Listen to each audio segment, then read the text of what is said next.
Assalaamu calaykum waraxmatullaahi wabarakaatu. Walaalayaal kusoo dhawaada SDY channel. Saan nooga barateen waa cunto healthy aan sameyn jiray. Maanta waxaan sameeyay kuskuskaas oo ku jiro is a good source of selenium. Ma laha yacni wax faad ah ama wax sugar ah. Marka fitamiinana lagama helo, laakiin fitamiinada waxaa laga helaa qudaarta, soo qudaaraan ku daray. Laakiin wuxuu haystaa magnesium iyo waxa ku jiro iron.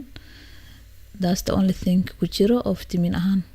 Marka hadda waxaan ka sameynaa u baahannahay wax yar waxa igu jiro tuun iyo kabsar yar oo shiidan iyo maraq maaji yar xaggas igu jiro, saliidda yarta u baahannahay, digirta cagaaran iyo basal yar yaran soo jarjaray,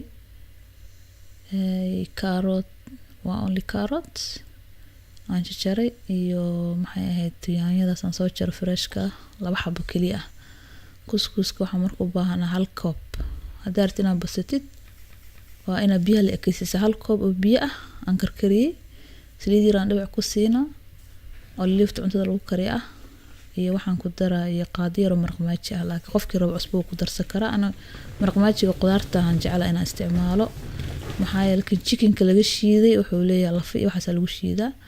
Marka 1 koob oo kuskus aan ku darsaday. Kuskuskana waxa laga sameeyay waa galey lagu macayilo. Marka saas loo qasaysaa 1 koob oo biyo ah, 1 koob oo kuskus ah, dhinaca dhigaysaa, ma karkarinaysid bas waaye. Waa qastay, waa daboolay 5 daqiiqo waxaa dhiganaysaa marka meel dhinac ah. Hadda marka waxaan sameyn doonaa qudaartii kuskuska lagu dari lahaa. Saliid yar waxaan ku daraa markaas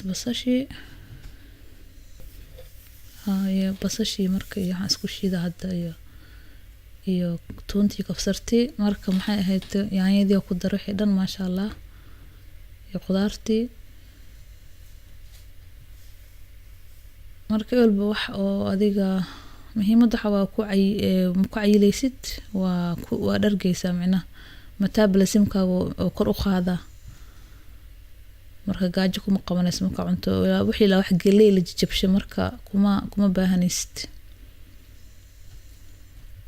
Marka kuskuska marka kariso waxa fiican meel dhigto 5 daqiiqo inaad fargeeto inta soo qabato ku furfurto oo waa inuusan ka noqon soo ka dumin. Maxaa yeelay koob kuskus marka isku kariso waxa noqonay way isla ekaana maskooto ku noqona camal furfur oo kale ku noqona. Hadduu furfur noqonin oo isku dumo ma fiicna. Hadhowdina qudaartii macaanku ma noqonayo wax isku dumo kale adiga isku dhush noqdo camal noqona. Marka kadib hadda qudaartii aan ku dhex daray waa soo kari qudaartii aan kula shiilaa ku dhex daray. Already kuskusku bisil yahay. Marka aan sabiib yar aan ku darsado kuskuska markaan dhinaca geeska, laakiin qofkii rabo wuxuu ku darsan karaa oo ka day karaa. Bas marka hadda aan salaatadii soo jarto oo diyaar ah aan meesha igu jirto, then waxaan ku shubaa hadda glasskaas because kuskuska xaraasi u qorxoonaado. Hadduu dadku imaan ama qof marti qaadaysid ma fiicno kuskuska ku kala firdhana waa iyadoo kale adii waa taqaan galey la jajabshay. Marka inta ka kala firdhala waxa fiican inaad ku samaysto glasskaas hadhow marka ka bixiso qurux badan ku soo baxaa oo indhihiya ka dhargay intaadan cuntadii cuninba.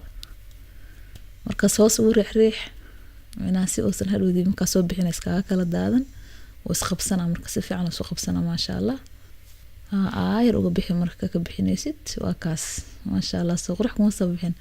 Wallahi sidoo macaan yahay maasha Allah baraweeye waa 5 daqiiqo wax ka yar gudaheeda cunto macaan oo healthy ah. Qofkii rabo chicken ku darsan karaa wax rabo ku darsan karaa, laakiin ana casha hadda u sameeysanay marka casha ahaan kii loo sameeyna waa fudeed. Aad u mahadsantiin jazakallahu khair, subscribe and share my channel. Thank you very much. Assalamu alaikum.